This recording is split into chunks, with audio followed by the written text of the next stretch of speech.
We join the super legit crew before the show as they talk about recipe websites and AI.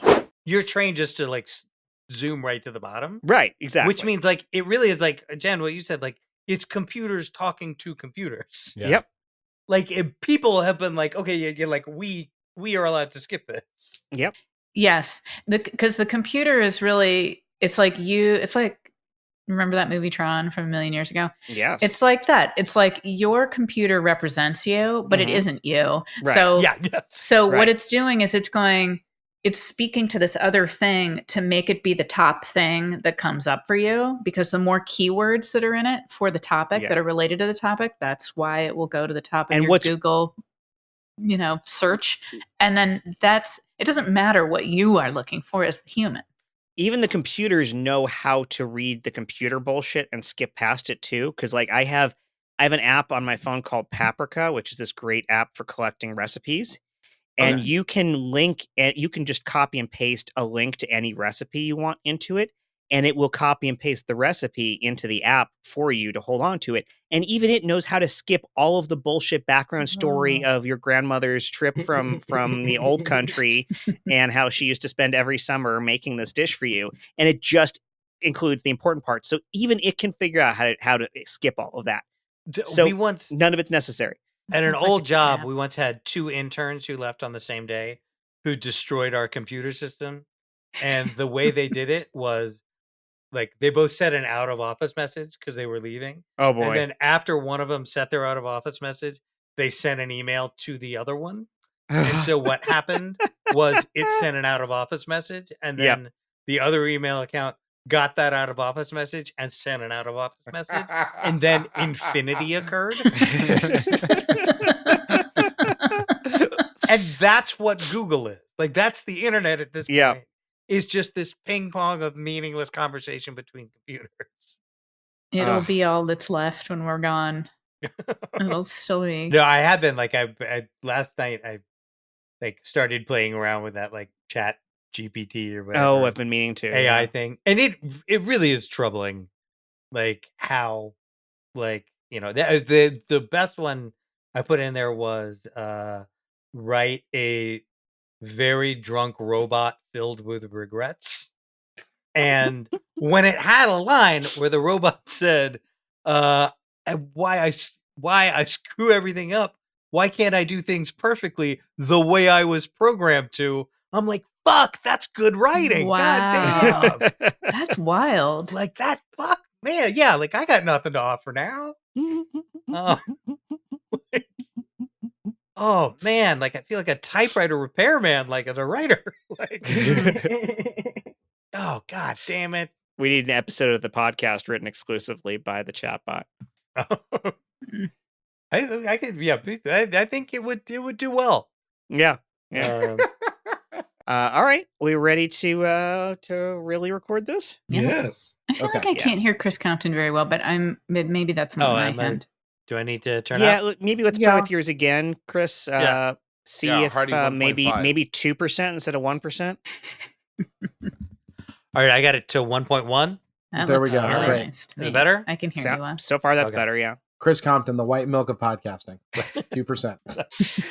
The great white noise. Oh, God. Where's SMB right here? I thought you were the white noise. Okay.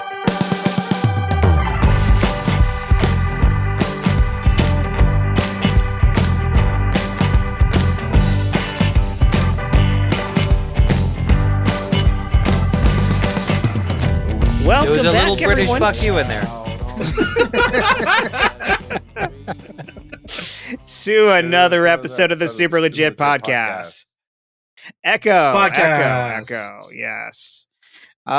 We have surrounding me this week, we've got Chris Sanders. Hi. Chris Compton. Hi. Chris Jen Burton.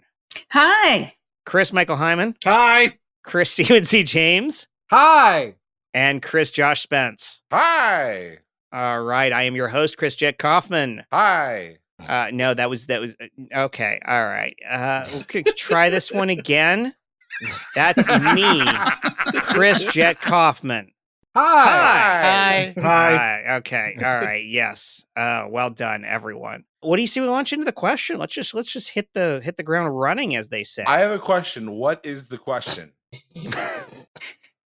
Beautiful, well timed, perfectly done, Josh Spence. The question this week is, Hi. what's great about being an adult that wasn't even on your radar as a kid? And so, yeah, basic idea here. We always have those ideas of childhood of what's going to be amazing to be an adult. But this implies there's great stuff about being an adult. Uh-oh. Well, yeah, but because, I mean, the world was such a different place when we were all children. Literally, yeah, that's true. So it's like your perception of what it meant to be an adult in the time we were children is so different of what your expectations were so different. Whereas if you're a child now, today, seeing your parents and what they're doing is it's a totally different world of what children right now are thinking what adults are capable of, or what to expect as an adult. Just to bitch and moan. I mean, I feel like being an adult in the 80s or a kid today is awesome. Because if I was an adult in the 80s, childcare wouldn't consist of me just blowing my smoke slightly away from my child's face while I was drinking with my friends as they stuck forks in the electrical sockets and I hung out with my buddies, especially as a guy too. Mm-hmm. Being a dad would basically mean my parenting skills would be making sure that I hit the kid as soon as I got home and didn't have to make my wife wait. Whereas being a child now is full-on therapeutic discussions about my feelings instead of being smacked across the face for forgetting to turn off a light switch.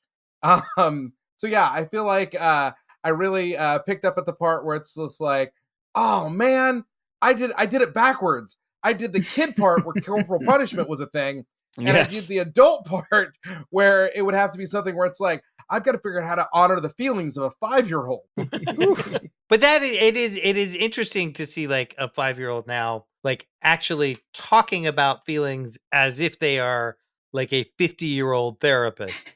Yes. And I am, which I'm totally for. Yeah, right? Yeah. When they're when I was a kid, we didn't get participation trophies. Yeah, that sucked. That really sucked. I would have loved a participation trophy. Somebody noticed I was there. I'll get notes from my son on communication, and it's Dad. Stop talking, Jet. Super. Hey, Billy. I just wanted to say, you didn't win the race, but I have something for you. It's a memento to show you that we all know you exist. You were here. You did this, and that's important. I have to say, this is the first time I felt like my presence has actually meant something, as opposed to just being an obligation that my parents had to kind of deal with. But this first time I feel like I'm being honored as a human being with human emotions who's actually left a mark on a single situation. Yes. Can we have the ring cookies, by the way? Oh, yeah. The ring cookies are yours. Oh, but make sure you got to wash your hands because you were picking your nose the entire time you said that. I want to say I honor you. Excuse me? Here is your trophy. Yes. I'm still waiting to get my trophy. Yes. Darren. Yes. I bequeath this trophy unto you. Right. You came in second place. Oh, bequeath. But that means... He totally said bequeath. Sorry, go ahead. But you, Darren, worked hard enough to be here and distinguish yourself amongst everyone else. Here is a trophy. Know that we honor your effort and your presence. Effort. Hey, it says participant. I actually ranked 7th. Everybody gets a participant trophy. So okay, but you're all 7th. participants. Okay. Yeah. Hi, Even I Lance just here. happened to be walking by, and I noticed that you were giving out trophies, and I was wondering if I could get one. Yes. Here. You My name's have Sarah. observed this event. This is Sarah. I didn't actually even see it, but yeah. But I'm observing you now. Oh. Here is a trophy for you to acknowledge your place in this world. A sensei? What about my Thank you so buddy? much. What about my buddy Brad? He's doing awesome commentary. Doesn't he get an award? Brad, No, I don't need you one. get maybe Yeah, the Brad. highest award. Here. He said There's hi. a moment in every child's life that is magical that they can't turn away from. And today you provided that. You introduced an entire group of 9-year-old boys to the word queef. Most of them will never know what it means. Most of them will ruin relationships by using the word incorrectly. But today they heard that word. And that's why you get our queef trophy. Mr. Sanderson? I just Sensei Sanderson. Oh, sorry. But I appreciate that you, instead of correcting me, just uplifting my vocabulary. We understand that as a teacher, you are undervalued by society and are just blamed for the things that parents don't want to do. And so we understand that it is both demeaning you and taking away from the immense contribution that you've made. And so we all got together to come up with something to validate your existence and the contribution you make, and to understand that what you are doing in this moment is the core duty of humanity. And so we got you this $5 Starbucks gift card. Thank you. Thank you so much. It's okay to cry. As an educator, the hours and hours that I put in are pennies on the dollar for what I earn. And this $5 Starbucks gift card is your way of acknowledging me. Aw. Well, Sensei, it gets better than that. Like, you've given out so many trophies to all of us.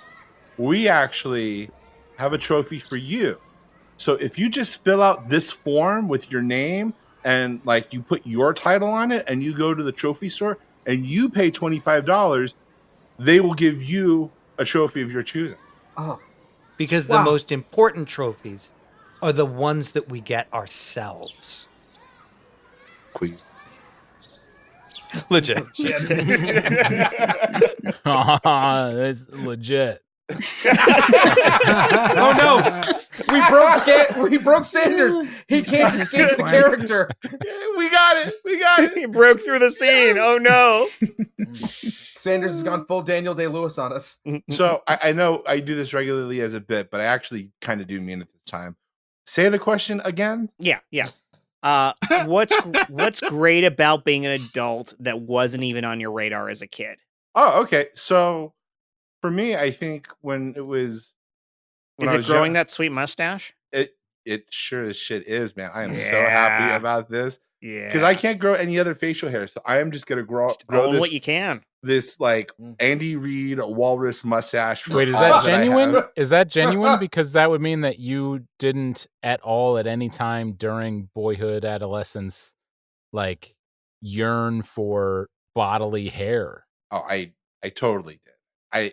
It's all scraggly and patchy. It's not good. Yeah, I'm that wasn't my answer. I do have an answer.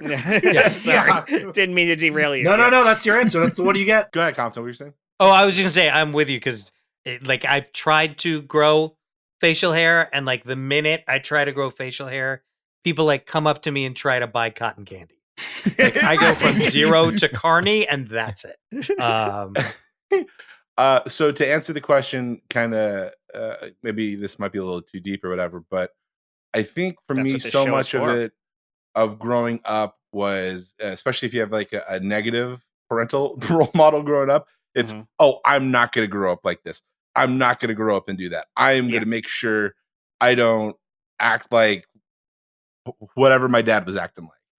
The cool thing is once you kind of, and it's going to take time, but like if you eventually learn to let go of that and kind of like do whatever you need to do, call it forgiveness or let it go or whatever it be, you can actually just grow up and do whatever it is that you feel like. So it's kind of like you have these thoughts of growing up, oh, I have to be an adult. But hey, you know what? You can do things that are childlike and give you joy, collecting Power Rangers, doing improv, doing comics, whatever it is you like. And you keep that childish energy and that artistic streak going. And I think it's a wonderful thing. Yeah. I agree. Yeah. I will say that is, you know, I was bitching and moaning about being an adult in this world, but the advent of the nerdy things that were unacceptable when I was a kid to being like now the mainstream is really cool. The fact that like there's a Luke Cage TV show where where it's good like one too. Yeah, and it's like when I was a kid, I when I was watching that show, I was like, what if this show had been on and this popular when I was 12?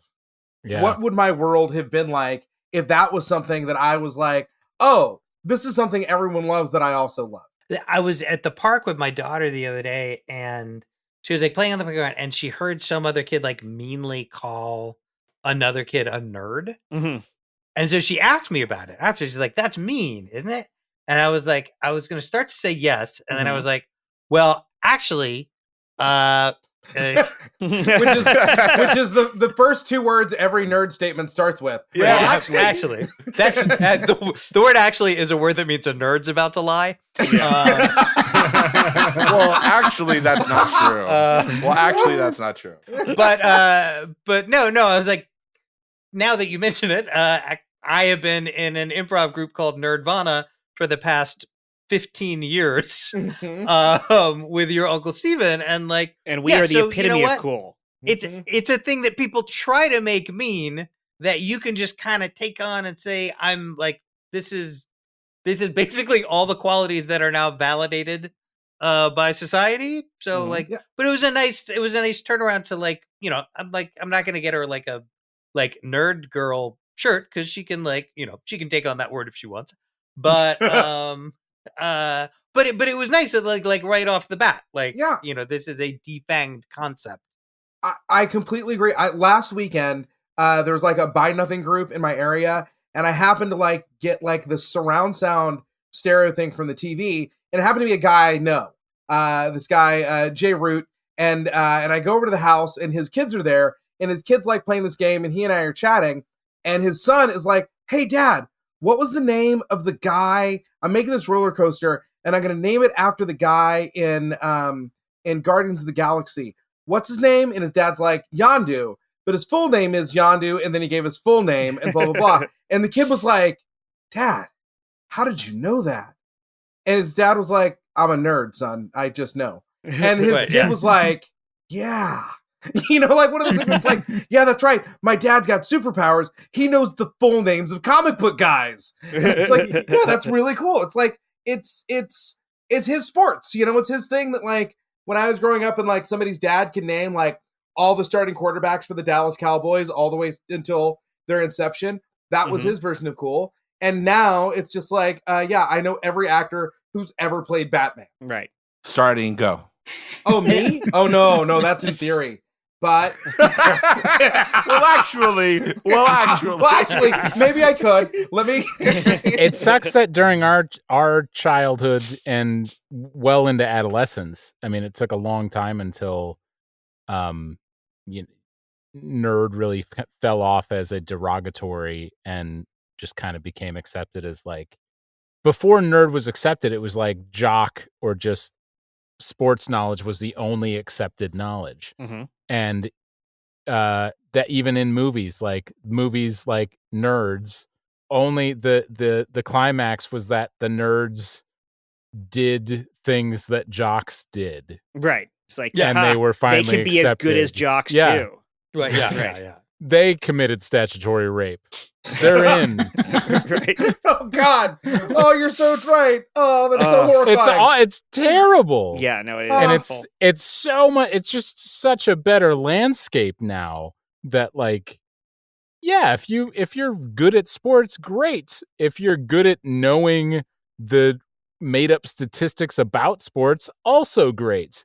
If you're good at knowing everyone that's played Batman, also super fantastic. Mm-hmm. Well, and fantasy sports is a thing where it's finally sports was all right, nerds, you win.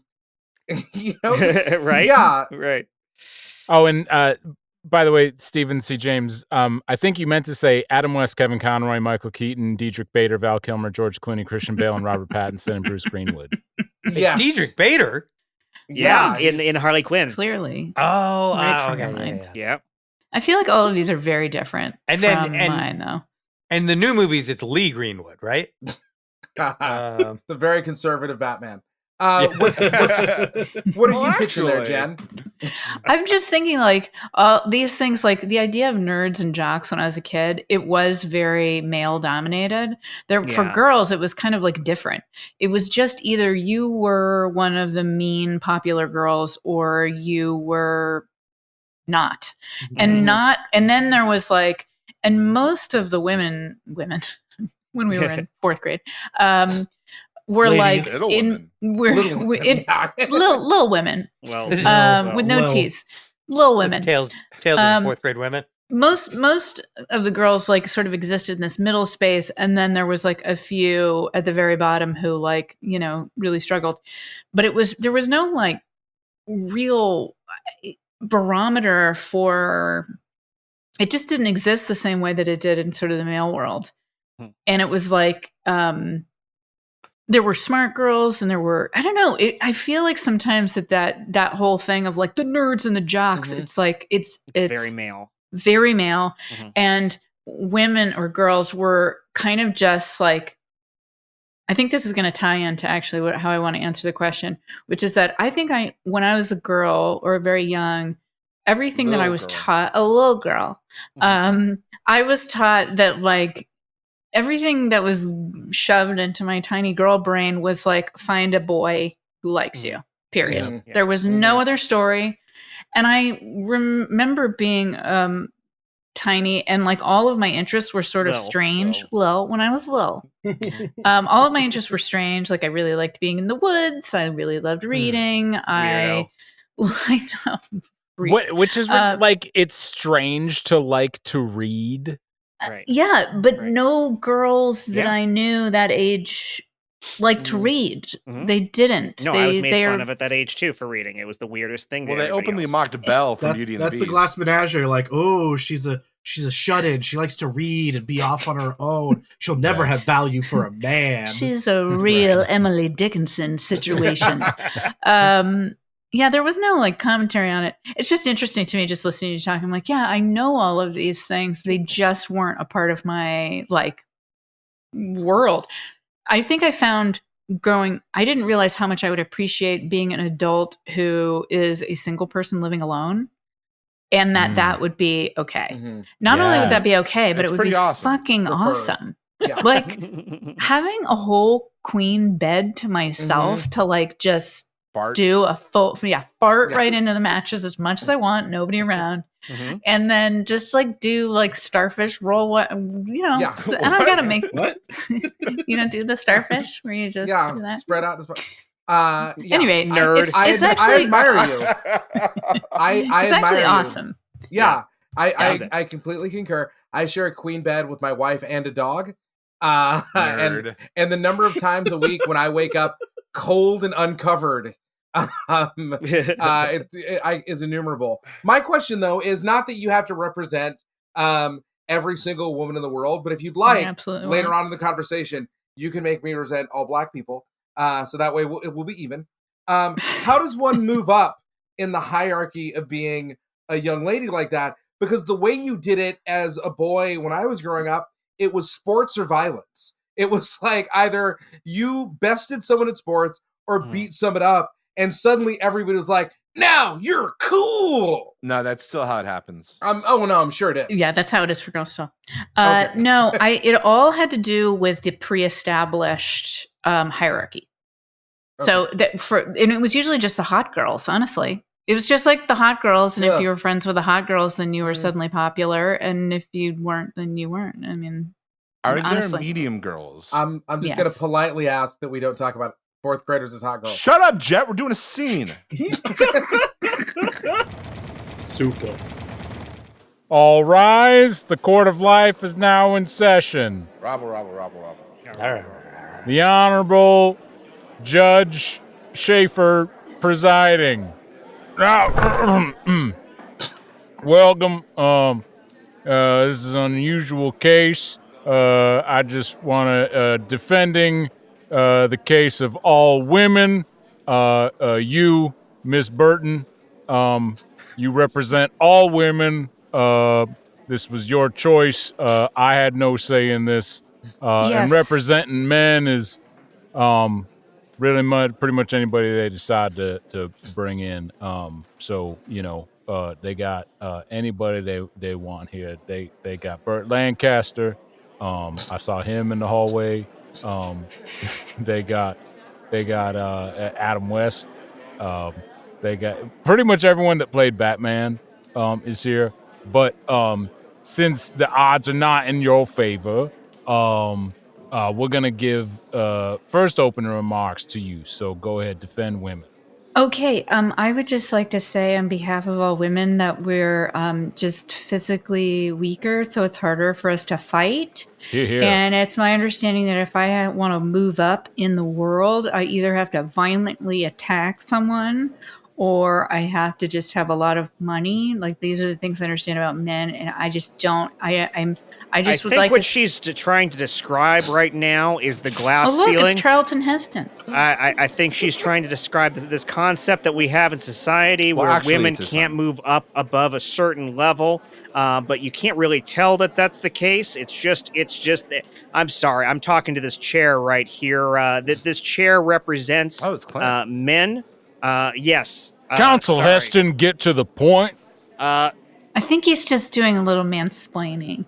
Your Honor, we would like to call up another character witness. Your Honor, we'd like to call forward Burt Lancaster.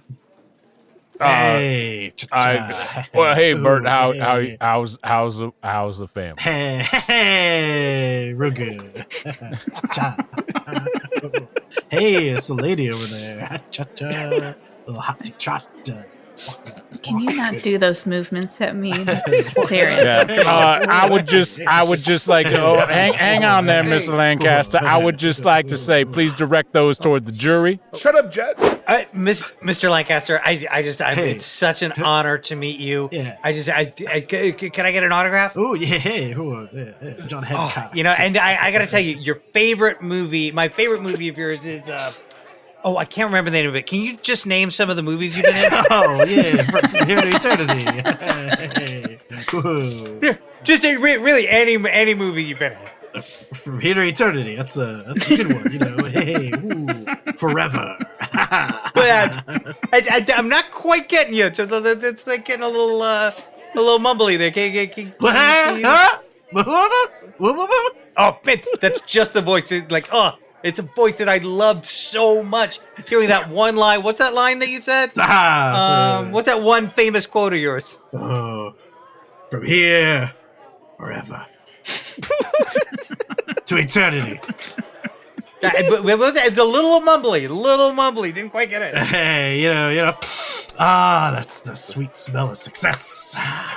Oh, wow. I just gotta say, it is such an honor to meet you, and I'm just so proud to meet somebody who has been part of such a famous Hollywood it couple.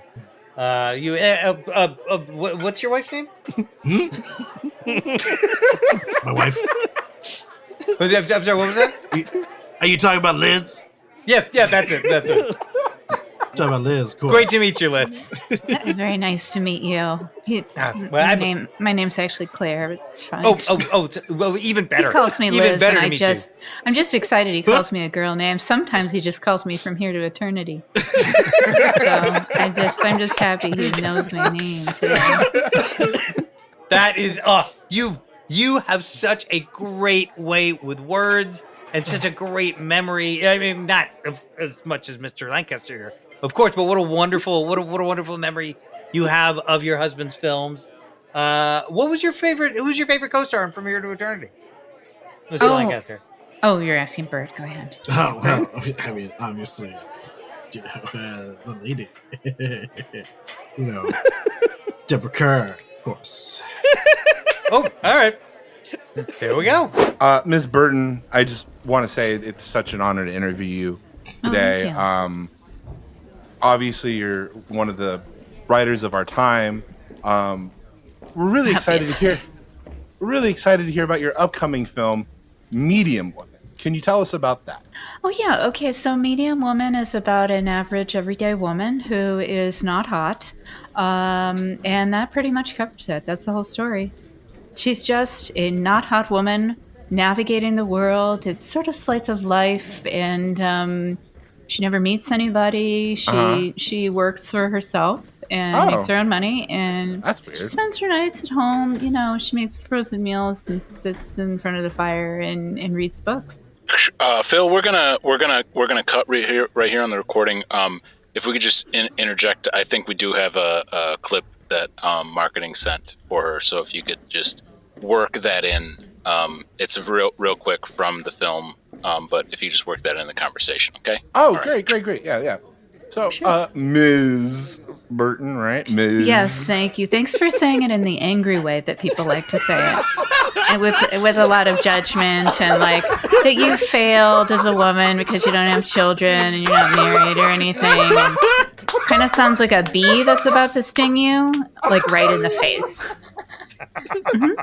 Exactly. That's me. Okay, I just want to make sure I have that pronounced right. Yeah. You got to get as many Z's as possible until the woman passes out. Burton. Yes. Now, originally, this film was going to be called The Starfish. Could you provide anything on that? Yeah, that's a starfish is a situation where a single medium woman flying in her bed and just enjoying the fact that no one else is there, and so There's no man there. There's no man there. There's no one there. It's just her and her bed, which normally would be depicted as sad, but I've decided to put carnival music under that section of the film. And she just reaches her arms out and her legs out to each corner of the bed and just like does a big sigh of happiness that no one is there to rock the bed or fart on her in the night. And it's great. It's wonderful. We have a little clip here if you want to watch it. Hey, it's me. I was at the airport and I realized I couldn't leave without saying goodbye to you because I don't want to say goodbye to you. Jen, I came all this way to say, will you marry me? Oh, wow. Well, Tom, this is so sweet of you. This is such a nice thing, and I guess I would have to say, are you insane? No, I do not want to marry you. You're good, like on your own? You're cool? Oh, I'm good. I'm very good. I mean, normally I would say yes because I've been trained to say yes. Oh. But but thank you. This is so sweet. Oh, these flowers for me? Yeah. I'll just take these. Thanks. Yeah. Wow. I can't believe this. I guess I should try to rebook my flight. I didn't know that you would have the reaction of such a medium woman. All right, I'm gonna... Well, that's what I am, Tom. That's what I put on the dating site. I don't even know I was on there, to be honest. Well, just know that I respect you as a person and honor every wish and hope the best for your future. Thank you, Tom. Goodbye forever. There's still 1 hour and 45 minutes of this film remaining. Respectfully. Bye-bye. Bye-bye. And that's the end of the clip. Oh. Now, I believe there's some... Phil, there you go, Phil. I was you were supposed to jump back in right there, but it's okay. You know, this isn't a live show. My bad. Yeah. I was waiting to see if I know there was you were still reeling after saying Mrs. the wrong way. Like someone says the line wrong. No, there's no bloopers. The rest of the film is actually silent because she's alone for the next hour and 45 minutes of the film. So it's like an art piece, Ms. Okay, Phil, we're really debating your continued employment here, so... I feel like you didn't like this film. Yeah. She didn't marry the guy. I don't know that he watched it. That's the whole thing. I don't think he did either. No, it's really great. After that, she says no to the marriage, and then she goes home and she makes herself a microwave meal, and then it's just like 4 or 5 or 6 months of that. Just bliss, starfishing in the bed and reading books. And then... Now that's a good title. Ladies and gentlemen, the winner this year, the Best Picture here at the Academy Awards is... Oh my gosh. See, this is what happens when we start letting women into the Academy. Medium Woman, a film directed by Jen Burton, starring Jen Burton, edited by Jen Burton, and some would say lived by Jen Burton. Let's hear it for her. Get up here. Get up here. Get up here. Oh my God. Thank you so much. Thank you. Tonight, Jen Burton is wearing whatever the fuck she wants. Tonight I'm wearing my home jeans, which I haven't washed in weeks, and my rattiest but most comfortable bra, and my long sleeve shirt for home wear. Anyway, I just want to say thank you to everyone who watched this film, and thanks for the awards. And I really need to be getting home because I don't enjoy talking to people. Good night, everybody. See you later. Have a good one. She's my hero. Legit. One day, Jen. I feel catharsis and also deep shame. This is the Jen Burton episode. That's the name of the episode, the Jen Burton episode. I don't think I could be any more proud of you than I am right now. I've been in the same Captain America pajama bottoms since yesterday. Awesome, dude. I have real appreciation for that. I have to say, like, if you want to know how Hollywood thinks about women who are not in relationships, realize that they once made a movie called Single White Female, and it's about a crazy person who murders. Yep. Yeah. They're all like that. I was actually just thinking about that recently, and then I will shut up. The movie Romancing the Stone First of all, you do not need to shut up. Okay, thank you. Yeah. The movie Romancing the Stone starts with this woman who is a novelist who lives at home alone, has a cat, is totally successful, has her own apartment in New York. She's a beautiful home. She's got it all. She finishes writing her latest novel, eats with her cat, throws the plates in the fire, and then that is supposed to be like her life is shit. That's someone who needs her life fixed. Yeah, she She's needs just her missing life. something, though. Yeah. She's just missing something. And then the rest of the film is about her just finding, chasing, successfully landing a dude. Who is just chaos and awfulness. And then the end of the movie is her hair is down. Her hair is down. She's holding groceries at the end of that movie. Right. So she's already started her homemaking job. Domestication is her domestication. She looks hotter. There's no writing. She's dealing with the men on the street in this really like sexy, like flirty way. And then guy shows up with a boat and she climbs on it. And then they literally drive. I don't know who's driving that boat, but it drives down the street with the two of them kissing on the top of this boat. And then like, that's the end of her life as a, her life was great. She finally made it. She finally made it. To what? I don't know. Anyway, sorry.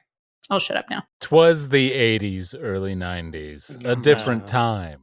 Truly. When women were women and men owned everything. Wait. I feel like that's also now. Before this renaissance that is. I feel like if my life was going to be a movie, it would be very much like the beginning of Trading Places. Like two rich people are making a bet and I'm suckered in for $1. But we were just watching the world's worst Christmas movie, which is called Christmas on Mistletoe Farm. And it's God. like kind of like a Hallmark. That's an unfortunate place to have to work. Yep. Lots of like it's it's like like sexual harassment lawsuits. Nonstop making out there. It's one of those like busy Why does all the mistletoe person grow with waist important height? job comes to a small town kind of like movies. But the thing is, everyone in this town, like the writing is amazing because the word worst is a comparative word. So to make a script in which everyone is the worst character requires such exactitude for them all to be so equally as terrible. But like everyone in it is like you change the music and this is a horror movie. And I'm watching this movie going like, why don't you respect this person's career?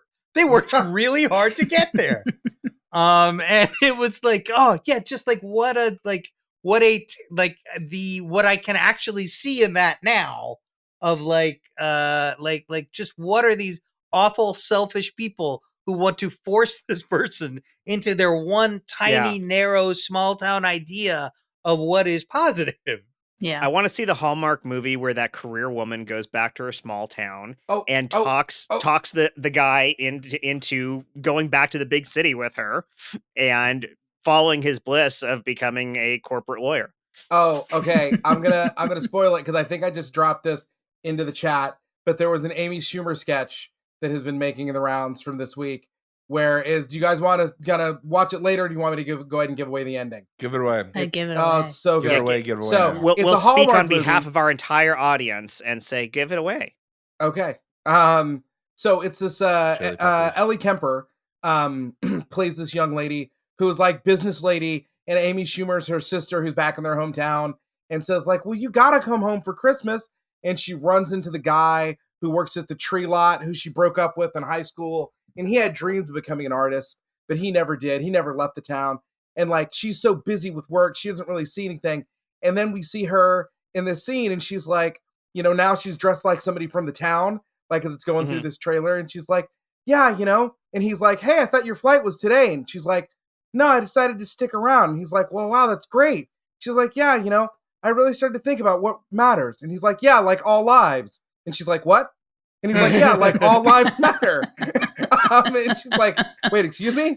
And then it cuts to the rest of town, and she sees like the big Trump signs and like the big, like, you know, unite the right and all that stuff. And it's like, oh, that's right. I left for a reason. Oh, now I remember. I went to the big city for a reason. That's right. I'm out. Bye. I think like, to me, realistic Hallmark movie would be him going like, oh man, I got to get out of this fucking town. Yeah. Like, if I've tried for years to leave this goddamn town, like that's the real movie, is the person in the small town who is done with this. Yeah. Yeah, I will say, like, to me, like the best thing, like if you talk about like being a kid, like being like a little older, like a teenager, like to me, the best thing about being an adult that I didn't realize as a teenager is not having to be right about anything. Like when I was like, you know, 16, I was like fiery crusader. Like I have to like be like the, you know, be the person who's right, like correcting everybody, be that asshole in every situation. And like as an adult now, it's like, I am wrong. Yeah. Like, oh man, no. I was completely wrong. I've been saying Ben Affleck's name wrong for the last 30 years. Like I am wrong about almost everything. How's it? Wait, how do and you it's say such a relief. I said Ben Affleck because but I like before that I ran into Ben Affleck, I ran into Bella Fleck and the Flecktones. But it's like it's such a relief to not have to like carry the burden of like being right in every situation. Yeah. And like, oh, that is the great superpower of adulthood. Speaking of not being right in every situation, Michael Heiman, you have an ad for us this week? You know, on that note, I really want to defend my choice as Burt Lancaster to think he was married to Elizabeth Taylor. Because Elizabeth Taylor, this is appropriate for the Jen Burton episode, was married, of course, to Richard Burton. Yeah. Which is so close to Burt Lancaster that if they did live in Lancaster, Pennsylvania. There you go. Yeah. So by that argument, what you meant to say is that Elizabeth Taylor was married to Jen Burton. Yes. Right. Yes. In the township we had of many transitive wonderful properties. years together. Was married to Bert. Yeah. Yes. So, but not Ernie. Right. Yeah. Anyway, that was all to preface. I have an ad. Yay. And here it is. Hey there. Are you looking for a treat for your daily, you know, in your life when you want, you know, sometimes you might want a piece of candy, but you think, you know, candy's a little too much. I'm getting older and I need to think about my choices. Well, we've got the right thing for you. It's called Blandy. It's not quite candy. It's like halfway to candy. Not even halfway. It's like part of the way. It's close to it. It'll make you think of candy, like you're having something nice, but it's not. It's just a swirly little thing in various flavors, like some generic mint flavor, probably a fruit. And is it supposed to be this hard? Make sure you get a full bowl of Blandy for your grandmother's house, your aunt's hallway closet, and for your kids' Secret Santa. All the times you want Blandy in your life, it's there for you. Blandy is affordable, it's organic, non-GMO. There's basically nothing in it. It's just a bunch of, like, you know, animal gelatin and artificial flavoring. maybe some of those have GMOs in them. It's artificial after all. But, it's not that big a deal. Fun fact about Blandy, it's the inspiration for the Kurt Vonnegut novel Naked Lunch. So go to your local store, pass the candy aisle, and get yourself a pack of Blandy today. That checks out. Yeah. That was the most chill ad I've ever heard. Was it Naked Lunch? Was the Naked Lunch? Yeah, Naked Lunch is William H. You know, Burroughs. It's not often I say this, but that candy commercial had some real literary site problems. I think you're thinking of William S. Burroughs' Slaughterhouse-Five. That candy commercial seriously misquoted William S. Burroughs. I think it was him. No, they are going to get this shit suit out of them by Smarties.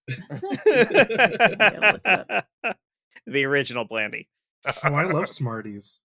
I love Smarties too. Why are people against Smarties? They're so delicious. I eat them as well because I need something bland in my life. Smarties is like real life Blandy. What are we doing? The thing about Smarties is they have a bunch of different colors, but that's it. Right. Like, who it's knows the what same flavor Because we love I- candy that tastes like colors. What, They're guys, come on. Sweet flavor. I've never known what an individual Smartie tastes like because I always open the whole thing and shove it all in my mouth. Yeah. Wow. Oh, God. Oh. No, I have to do them one at a time. I do imagine there's a factory with like a big conveyor belt and then sort of like three ramps shooting off of it, and it's like Smarties, Necco wafers, Tums. Can you even buy Smarties like in their own thing, or do they only come in a package of like 10 other candies? Ooh, a bowl of can. Smarties? You can buy Yeah, you can get individual Smarties. Okay. Yeah. Wait, aren't Smarties the one in the big tube? Yeah. Yeah. Are you thinking of Sprees, maybe? No, Sprees No, are Sprees are chewy Smarties, basically. Yeah, right. Ugh. Ugh. Oh yeah. Chewy Smarties. Yeah. Oh wow, Are they- everybody's anti-Spree. I Wow. didn't remember that Spree was Smarties chewy. are in the wax paper, clear wax paper wrapper, Or thin, cellophane, yeah. Yeah. or cellophane, yeah. Yeah. Yeah, no, Uh, Sprees are like Smarties that have been left under the couch for 6 weeks. That's how they make them. I used to like all of these quite a bit. Sprees Yes. were in some, might still be in some MREs in the military. Oh, wow. Really? Oh, wow. Well, speaking of things for other people, not necessarily for me, from a kid to adult, Smarties rather made me think of what we used to do with Smarties when I was in middle school. Was we'd crush them up and pretend that they were cocaine. Yeah, man. And apparently a lot of adults, not me because I'm fucking boring, enjoy drugs. And that's a thing that adults can do. Now, as adults can get like politely high and enjoy themselves. If they weren't like me and cripplingly afraid of addiction. Yes. But that is a great realization as a kid when you realize The fear of adults addiction. are completely full of shit about almost everything. And drugs are such a like great gateway to like reasonable cynicism. Yeah. You're like, oh, wait a minute. I did like what was the one? There was a it was an anti-drug commercial where it was like somebody like smoking weed, and then the next thing is like terrorists in Libya like taking their crumpled $2 and using them to buy like missiles to blow up Americans. And you're like, this is one of those things where you're like, oh, thank you. Because I had believed you up to now. Right. But this is ridiculous. It's basically the equivalent of the you wouldn't download a car commercials. It's Yeah, like, fuck, yeah. I would. right. Why wouldn't I? Right. How old were you guys when you realized that like your parents were just people? Oh. Maybe the last year. I want to say like 9.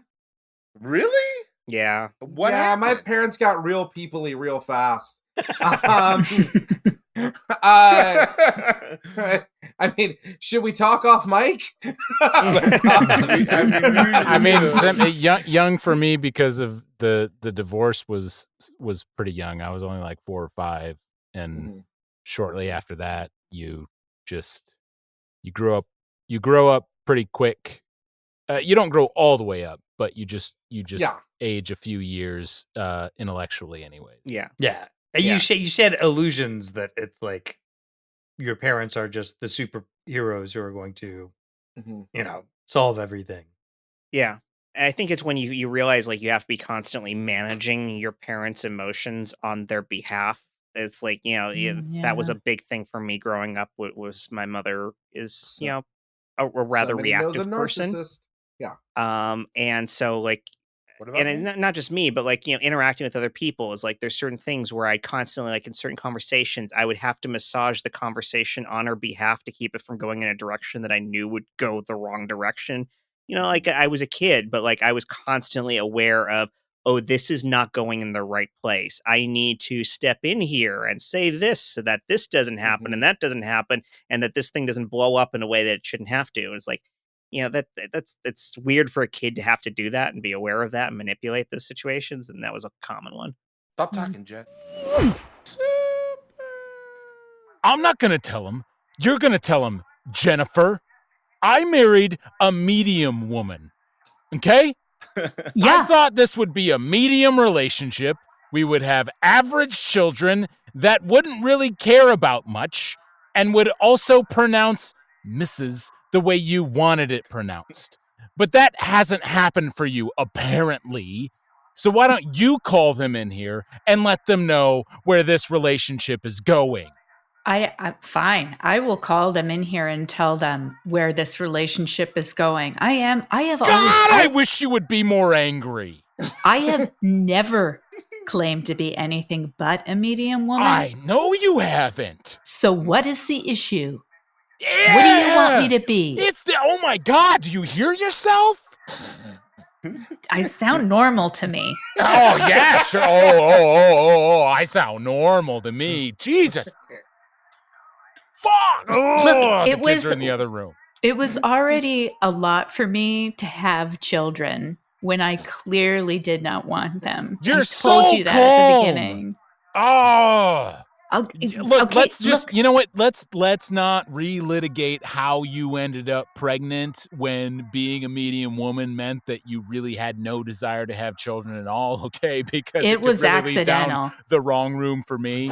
Okay, guys, welcome to Couples Therapy. I know one of you guys wants to have children, the other of you doesn't. We'll settle this real quick. Rock, paper, scissors, go. All right.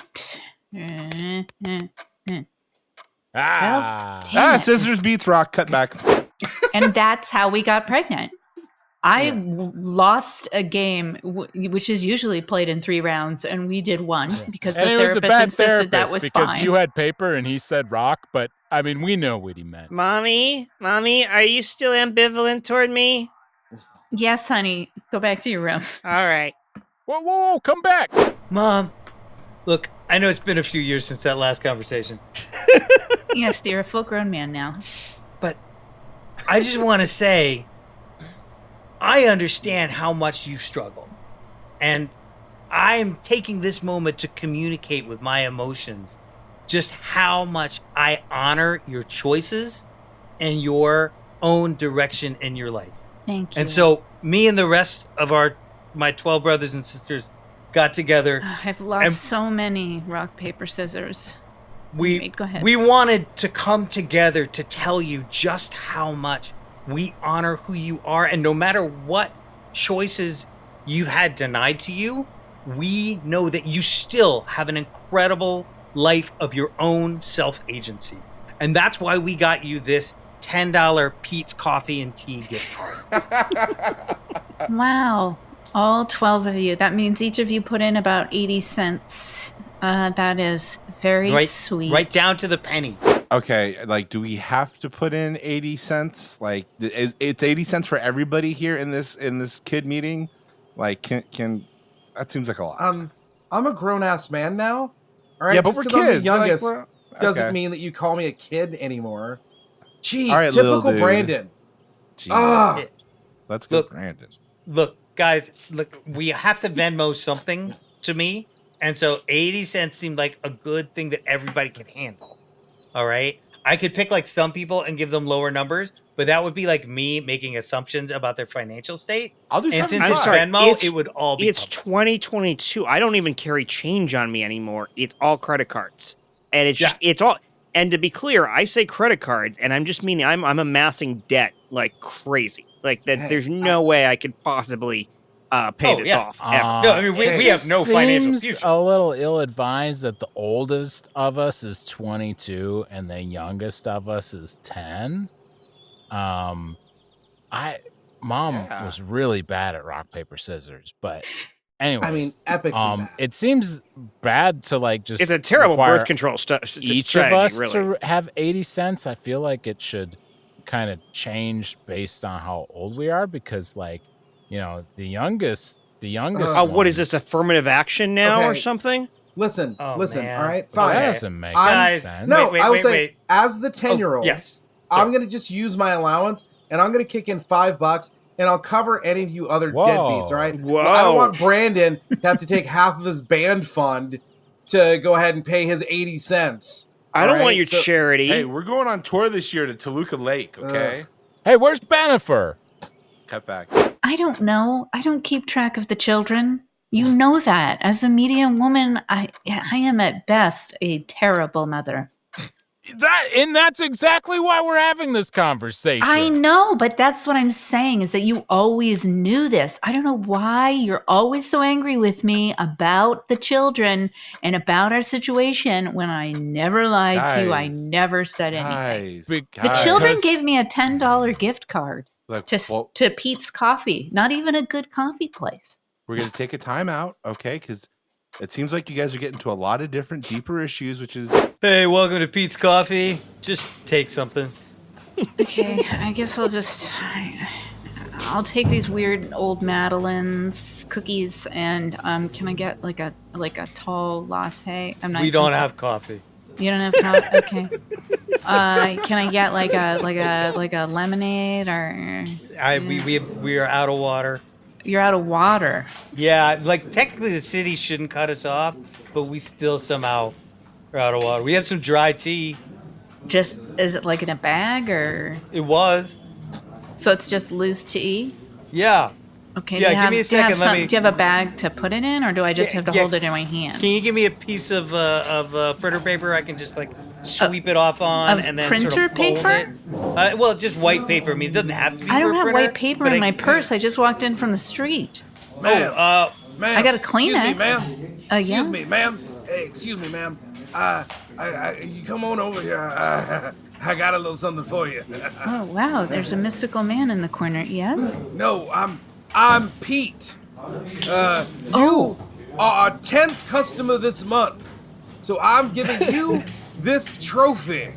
Here you go, and the keys to the store. You are now the owner of Pete's Coffee, and I'm free. God. I don't want. Free. Wait, what? Legit. I don't think Pete's Coffee is bad. I don't know why I said that. Better than coffee bean. Gee. Oh no, they've got the speculoos version of the frappuccino, whatever they call it. Speculoos.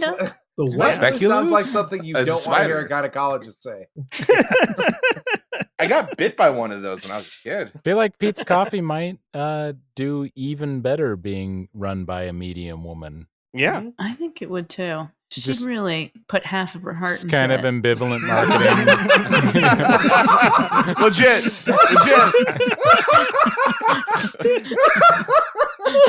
Super legit. And I think that's where we half-heartedly close this show. Yeah. All right. Thank you as always to Matt Walker for our intro and outro music. This episode was hosted and edited by Jet Kaufman, co-edited and produced by Christian Heffley, and co-hosted by me, Michael Heiman. Every scene you heard today was improvised on the spot, believe it or not, along with some of the ads with only a light touch of editing for your comfort. If you're loving what we're doing, please pause real quick, write a 5-star review before you close the app, and tell your friends about us. And of course, tonight's cast includes Chris Compton, Chris Sanders, Jen Burton, Stephen C. James, and Josh Spence. Grande. That's it. That's going to close it out for the Super Legit podcast tonight.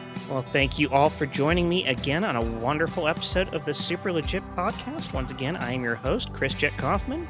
And Jet. Yes? Can we Starfish record now? Yes. Everybody, please go home to your individual queen beds and Starfish record. I don't believe anything's on.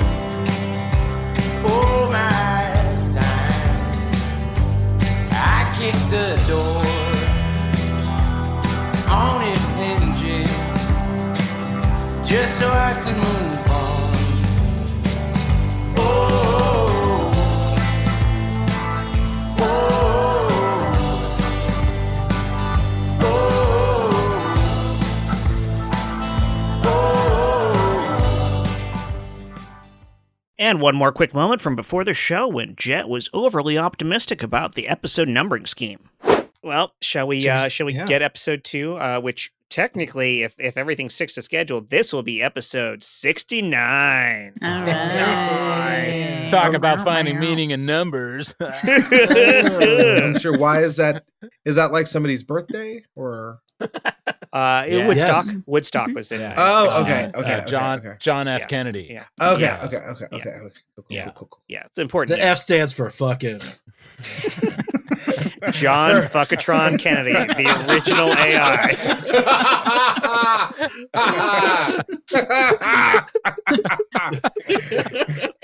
Good off. We choose to do the hard things because we like to fuck hard. This is Ask What Your Country Can Do to You. Ask not what you can do to me. Ask how hard I can fuck you. I don't know. Oh, we gotta get him on. Ich bin, I'm fucking you.